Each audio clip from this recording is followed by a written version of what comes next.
इस वीडियो में मैं आपको जिस मैकेनिज्म से मुतारिफ करवाना चाहती हूँ इसे एल्डोल रिएक्शन कहते हैं।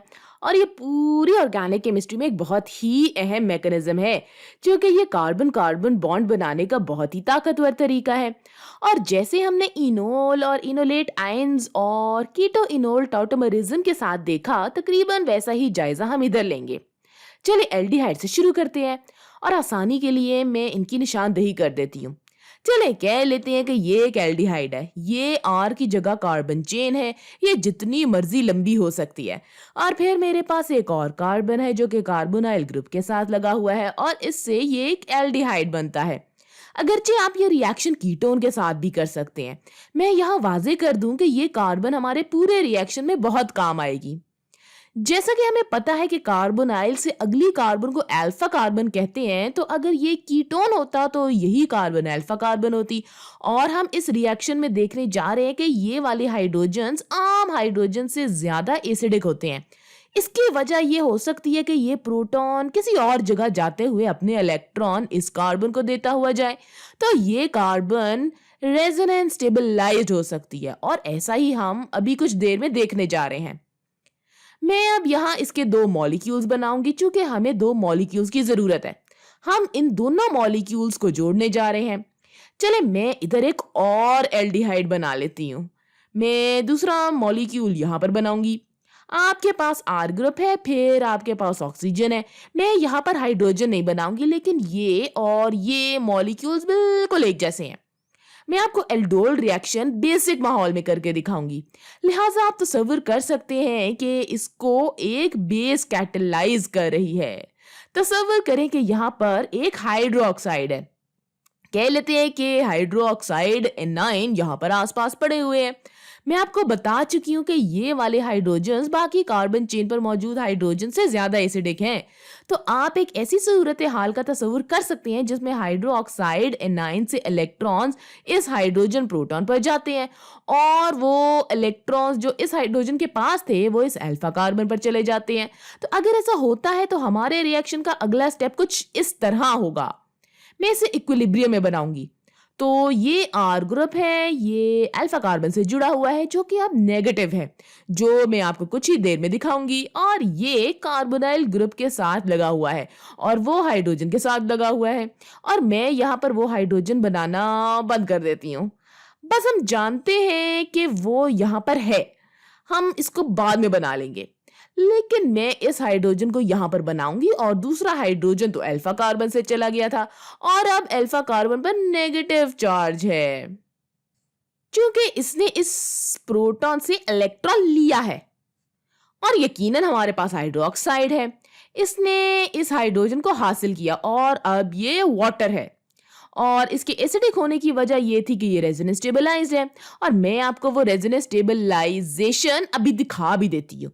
ये जो अल्फा कार्बन है ये अपना इलेक्ट्रॉन कार्बोनाइल कार्बन को दे सकता है, और अगर कार्बोनाइल कार्बन को वो इलेक्ट्रॉन मिल जाता है तो ये इलेक्ट्रॉन ऊपर इस ऑक्सीजन को दे दिया जाता है, तो इससे डबल बॉन्ड टूट जाता है।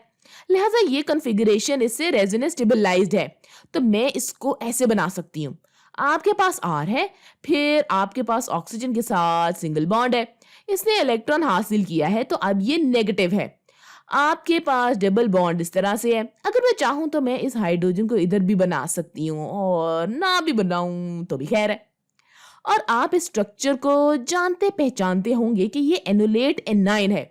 ये यहाँ पर एनोलेट आयन है, और अगर इधर हाइड्रोजन होता तो ये इनोल होता, और हम कहते अरे ये तो कीटोन की शक्ल में है, ये इनोल की शक्ल में है। हम ये पहले देख चुके हैं।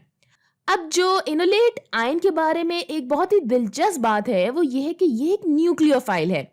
ये दूसरे एल्डिहाइड्स के कार्बोनाइल कार्बन पर न्यूक्लियोफिलिक हमला कर सकता है, और ये बहुत ही गैर रवायती तरीके में करता है। मैं आपको अभी दिखाती हूँ कि ये कैसे करता है। तो ये इस तरह से हमला करता है। तो आपके पास कार्बोनाइल ग्रुप है, और फिर आपके पास इसकी अल्फा कार्बन है, और फिर यहाँ पर आर ग्रुप है, और यहाँ पर हाइड्रोजन भी है। लेकिन मैंने थोड़ी सी ना अदला बदली कर दी है। ये और ये एक जैसे ही मॉलिक्यूल्स हैं। मैं ज़रा वाज़ेह करूँ कि ये दोनों रेजोनेंस की शक्ल में मौजूद है।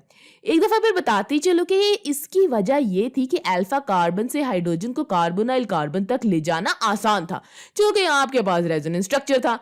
लेकिन इस एनोलेट आयन के बारे में आप तसव्वुर कर सकते हैं कि ये ऑक्सीजन कार्बोनाइल कार्बन को इलेक्ट्रॉन वापस करता है, और फिर जब ऐसा होता है तो ये इलेक्ट्रॉन इधर इस कार्बोनाइल कार्बन पर न्यूक्लियोफिलिक हमला करता है।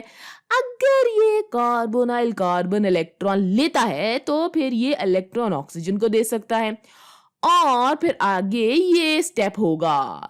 एक दफा फिर मैं इसे इक्विलिब्रियम में दिखाऊंगी। तो यहाँ से हम यहाँ पर गए तो ऑक्सीजन के पास डबल बॉन्ड आ गया। मैं दूसरे बॉन्ड को जामनी रंग में बनाऊंगी, और बाकी का मॉलिक्यूल को तो बिल्कुल एल्डिहाइड जैसा ही है।